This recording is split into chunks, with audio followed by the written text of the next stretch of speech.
Hello বন্ধুরা, আজ আমি নিয়ে এসেছি আপনাদের জন্যে কাতলা মাছের কালিয়া।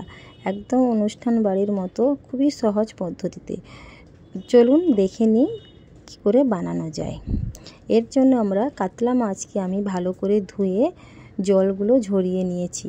এরপর এতে পরিমাণ মতো লবণ, হলুদ গুঁড়ো, লঙ্কা গুঁড়ো দিয়ে আর সামান্য সরষের তেল দিয়ে ম্যারিনেট করে আধা ঘন্টার জন্যে একে ছেড়ে দেবো। আপনারা পারলে একে ওভারনাইট ফ্রিজে রেখে দিতে পারেন। চলুন একে ভেজে নিই। আমি এর জন্যে সরষের তেল ব্যবহার করছি। সরষের তেলে এর স্বাদটা দ্বিগুণ বেড়ে যায়।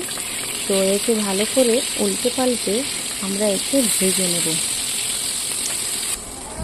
খুব সুন্দর মচমচে করে ভাজা হয়ে গেছে। এরপর ওই তেলে দুটো এলাচ, একটা দালচিনির টুকরো, তেজপাতা আর এক টুকরো জাবিত্রী দিয়ে হালকা করে একে আমি নাড়িয়ে এতে পেঁয়াজ কুচি দিয়েছি। পেঁয়াজ কুচিকে হালকা ভাজার পরে এতে সামান্য আমি চিনি ব্যবহার করেছি। চিনি দিলে এর কালারটা খুব সুন্দর আসে। তারপর ভালো করে ভাজা হয়ে গেলে এতে আমি পেঁয়াজ বাটাও ব্যবহার করছি।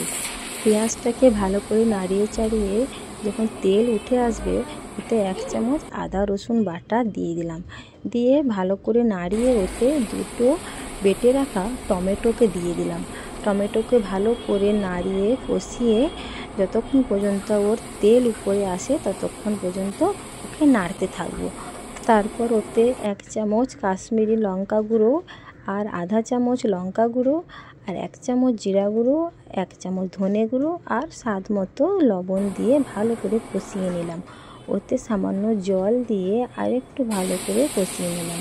যখন তেলটা উঠে আসবে তখন ওতে আমি ফেটানো টক দই ব্যবহার করেছি। একদম কম আঁচে দইটাকে ভালো করে মাখিয়ে নিন।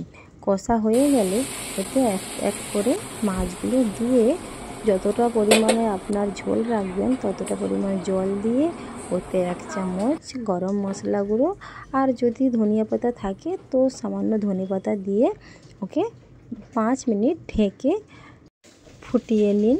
দেখুন কত সুন্দর এর কালারটা এসেছে। আমাদের কাতলা মাছের কালিয়া একদম রেডি। আপনারা একবার ট্রাই করবেন।